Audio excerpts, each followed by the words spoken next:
என்னோட அம்மா ஸ்டைலில் ஒரு டேஸ்டியான குடல் கிரேவி கம்மியான இன்க்ரீடியன்ஸ் வச்சு ரொம்ப ஈஸியாக பண்ணிடலாம். இது பண்ணுறதுக்கு ஒரு குக்கர் நல்லா ஹீட் பண்ணிக்கோங்க. 3லேருந்து 4 டேபிள் ஸ்பூன் அளவுக்கு எண்ணெய் சேர்த்துக்கோங்க. பட்டை, கிராம்பு, ஏலக்காய் எல்லாம் கொஞ்சமாக சேர்த்து நல்லா பொரிய விட்டுக்கலாம்.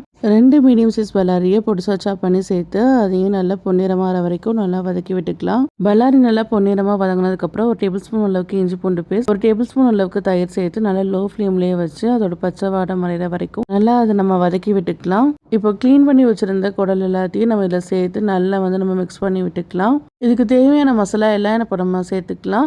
2 டேபிள் ஸ்பூன் அளவுக்கு வீட்டு மசாலா தூள், 1 டீஸ்பூன் அளவுக்கு மஞ்சத்தூள், 1 டீஸ்பூன் அளவுக்கு கரம் மசாலா தூள், 1 டேபிள் ஸ்பூன் அளவுக்கு மிளகாய் தூள், 1 டேபிள் ஸ்பூன் அளவுக்கு மிளகுத்தூள், 2 டேபிள் ஸ்பூன் அளவுக்கு ஜீரகத்தூள் எல்லாம் சேர்த்துக்கலாம். இது எல்லாம் சேர்த்து நல்லா நம்ம மிக்ஸ் பண்ணி கொடுத்துக்கலாம். இது எல்லா மசாலாவும் சேர்த்ததுக்கப்புறமா 1 டேபிள் ஸ்பூன் அளவுக்கு உப்பு சேர்த்து நல்லா மிக்ஸ் பண்ணி கொடுத்துட்டு ஹை ஃப்ளேமில் மூடி போட்டு ஒரு 5 நிமிஷத்துக்கு நம்ம கொதிக்க விட்டு எடுத்துக்கலாம்.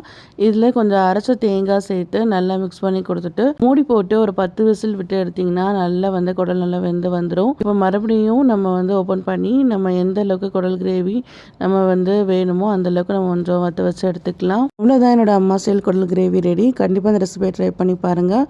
இந்த ரெசிபி பிடிச்சிருந்தா மறக்காமல் லைக் அண்ட் ஷேர் பண்ணுங்கள். பேஜை ஃபாலோ பண்ணிவிட்டு மறக்காமல் யூடியூப் சேனலையும் சப்ஸ்கிரைப் பண்ணி வச்சுக்கோங்க.